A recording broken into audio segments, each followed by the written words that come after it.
to do is look at the likes of Gary Schofield. He's been tipping Salford to down for years. Yeah, well, and what he knows about rugby league, you can write on the back of a stamp and still have room for a Yankee. Everyone's entitled to their opinion, aren't they, pal? You know, he's the expert in it. You know, but he's not the expert, is he? Every year he tips us to go down, and every year Phil Clark tips us to win everything. So it's vice versa, isn't it? Do you know what I mean? Anyway, what's this 25 grand I've been reading about players? Right, well, let me explain it to you. Right, certain players are like Sam Tompkins, and there's a couple of others. They've been allowed an extra 25 grand off the Super League, which doesn't count on the salary cap. Well, how does that work? I don't know, mate. I think it's a rugby league pulling a fast one, and I personally think that's why they keep finding Marwan to pay these 25 grands. I remember Kukash coming out with a statement last year, and I don't know when it was. I'm sure he says, "I've got something to throw at the RFL," and it never come out, did it? It's not come out. I wonder if this is something to do. I'm not saying it is. I haven't got a clue because it's just what you hear. Well, let's look at the facts. But if they're giving players an extra 25 grand, that's not counting on the salary cap. That's wrong, a fiddle. Mate. That's a tax fiddle. Yeah, it's wrong, mate. It's corrupt. That's like me being the best player in Super League and saying, right, I am now off to rugby union unless I get this down payment. This is like me. They could hold them to ransom now. This is like me going to my barmaid, paying her wages and saying, "Yeah, there's an extra £80 a week, but don't say anything to the taxman and to the other staff." Yeah. So it's money for nothing. Yeah, money for nothing. So basically, if it's true, we don't know if it's true or what. I mean, I don't know where it's leaked from or whatever. But it does need investigated. Of course it does. And if these players are... Or clubs. Clubs. Dock them 6 points like you did with us. Yeah. Dock them 6 points. But I think, to be honest with you, Simon, I want Salford to rise above it because we're better than that. We don't want to get in a little... well, you've done this to us, we've done that. Forget that. Right? But it needs looking into. Let the right people look into it and let them do. But I don't want any ties with Salford with it. We've got our own business to look after. What will be, and I feel that Marwan has got something on him because I'm sure he said once that he's got something on him. Whether it's this or something else, or whether he's going to wait for the right time to do it, I don't know. I think the corrupts the RFL. Well, I've been saying it for years. Corrupts. Everyone's been saying it for years. Mate. The referees are coming out now saying that they're being bullied. Yeah. Do you know what I mean? The referees are saying that they're being bullied into some bigger clubs get the rub of the green. Yes. All right. We've known that for years. Well, we see it in football, don't we? When United at home or City, you usually get the around them. Yeah, you do get the little bit of thing when you're at home. But Jesus, when you see some of the things and you think, how the all you hell? have to do is go back to last season, right? Wigan v Salford at Wigan, blatant knock on, 2 knock-ons. Yeah. He even dropped the ball over the line and he still gave the try. Yeah. And Wigan snatched a little victory, didn't they? And I remember walking out the ground that day, and Wigan just shut the fans couldn't believe it. How 2 knock-ons in that. They said we were robbed. They said how they won that game. Yeah, there was 2 in them circumstances. There was 2 knock-ons in that. And he's not refereeing now, is he? Is he George Stokes or something? No, did he not get caught with a big brown envelope walking from Wigan. Yeah, massive. It was that big that Baz Gervin, his skip company, had to put it in a skip. It was that big, that bag. A wheelbarrow. It was that big. Let's carry it around with a wheelbarrow. Do you know what? And I don't like saying things like this, because I'm hoping it never ever happens, mate. But when you look at things like that and other little things, and you just think, it is bent. Yeah. Because you're making yourself look bent. If you were good at it and got away... I mean, when we played Castleford in the cup game and they kept going to the replay, it was obviously it weren't a frigging try. Do you know what I mean? Still kept giving him, exactly. So I'd put a ball down on one of them and he give it. What is it? Did he have these meetings and go, right... You can't have Salford there. Let's not have Salford there. Because Mourinho... I know it's a different thing again with football and rugby, but Mourinho's come back saying... As a manager now of Manchester United, he feels that every official are ganging up on him, because of his reputation, and it's Man United, and he feels like he's in this he's not getting the rub of the greens where he should be, the penalties he should be getting or whatever. I get that. And you can see it. There must be a little thing out there in all sports. In all sports, yeah. Do you know what I mean? Unless you're kneeling down, getting a massive brown envelope and giving someone a bit of how's your father? Yeah. You know what I mean? Yeah. Basically, yes. So you got to, sometimes, as they say, you got to, in life and basically suck up to someone before you rub shoulders with a man and you get far. Well, we're Salford. We don't rub up to no one. No. If we've got to do it the hard way, we'll do it the hard way. And I'll tell you what, we'll still get there. Of course. Right, should we go to a song on that? No? Where are we going? I think we'll go to a bit of cinnamon, then a bit of Sally, mate? Come on, then. Love it. Well, I'm saying Sally, it's Solly, isn't it? Yeah, come on, Solly. Unfortunately, under circumstances that they won't be playing this Saturday. Well, there's been a bereavement in one of the lads, so they won't be playing this Saturday. So if you're looking forward to them playing this Saturday, they do apologise. They will be at a game, but obviously, it's family matters. To express what's down there to Steve to say, sorry to everyone. Well, because it's they wanted it. They're looking forward to it. They do want it. It's Salford lads, aren't they? They're all Salford fans. Yeah, and they're gutted, but unfortunately, Steve's not in the right frame of mind to play at the moment. But they will be there sooner or later. So our condolences to Steve and his family. Yes, definitely. All right, pal. Let's go to one of the tracks. Go on then. Why not?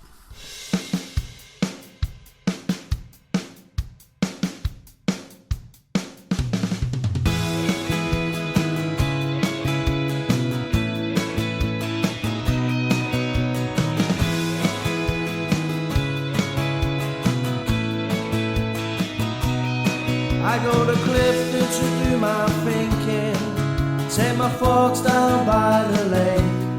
I go to Munsey's to do my drinking, cause it's only 2 minutes away. I take a walk down by the quayside, I ponder an old big red. These are the corners where I hide when I lose my head. SALFORD, that is home to me. SALFORD, it's where I'll always be.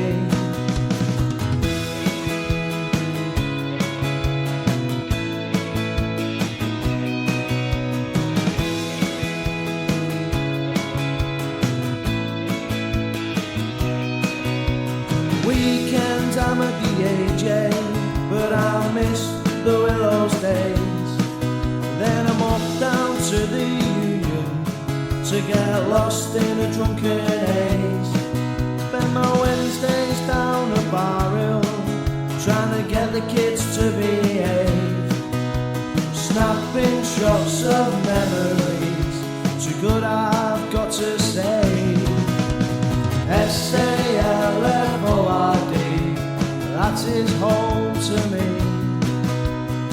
SALFORD, it's where I'll always be.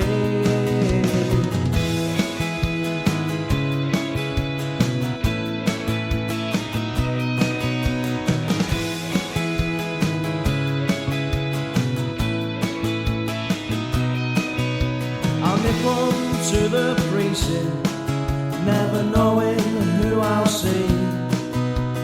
Out of Gabberston into Greggs for a cheeky cheese pasty. Weeknights I'm on the sofa, watching Corrie on TV. Nothing changes much these days, nor the cup for my tea. SALFORD, that is home to me.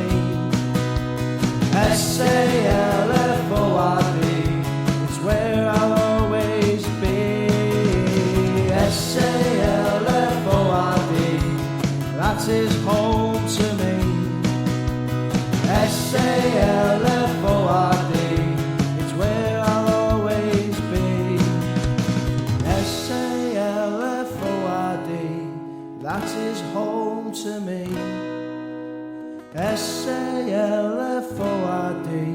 it's where I'll always be, I'll always be. And that was our very own cinnamon dinner. Alright, don't we, mate? We do indeed. All top lads, the 4 of them. Jake, Scooby, Yeah, you've got a bit of interest on the old under-16s, haven't you, at Salford? Yeah, I went to see him here last week when they absolutely annihilated the team, right? But this week, it's bad news, really. Bad news. Do you want to give me the score? Yeah, go on. Let us know. Right, Salford 20, Newcastle 40. Right. Basically, it was sort of an harsh lesson because Newcastle struggled against Cumbria, when they played them at home. Right. So Salford, after beating them 50-0, thought he was going to go up there really, and thought he was going to wallop him. But let me explain it to you, mate. Go on then. Right. I was talking to one of the dad's parents, and he told me before the match, they had to meet at the AJ Bell at 7. The coach was supposed to be there, and the coach had never turned up, mate. Really? The coach firm phoned him up and said the coach is broken. You only got one coach? To me, that is absolutely disgusting. If the foundation wouldn't have had a minibus there, if they wouldn't have got there, they'd have had to call the game off. Do you know what I mean? And the coach company has only got one coach? Which to me is a joke, right? So straight away, the preparation's not right, because I think if you're a team at that age, you all have to travel up together and you can all get in the mood together. You can psych each other up. Yeah, of course. But when the kids are going in the parents' car, well, then that's... Well, it's unprofessional, isn't it? I know it's wrong. Do you know what I mean? I'm not professional, but if you're trying to teach these kids to get on the professional circuit, how things should be done, then again, I mean... Well, I don't know the reason for the coach not to. But I will make some inquiries, Simon. No doubt you will, Dennis. No doubt you will. I think we have to look after these lads. Well, of course. Because these lads are the future of the club. Of course they are, mate. Right, and I mentioned last week about that prop they've got, 6'7", 16 years old, right? Yeah. Sign him on now. He's got speed, he's got pace, everything. Let's hopefully we don't miss out on players like that, like we have done in the past over the years. But no, I mean, it sounds like they didn't have a good trip up there, and that, and obviously the result. And you say, this day and age, it's all about your preparation of your match. Of course it is, you know right. What I mean? I'll tell you a bit about the first half, shall I? Go on. Right, at half time, he was getting beat 16-4. Dane Wakefield, he scored a cracking try, but couldn't convert it, do you know what I mean? Yeah.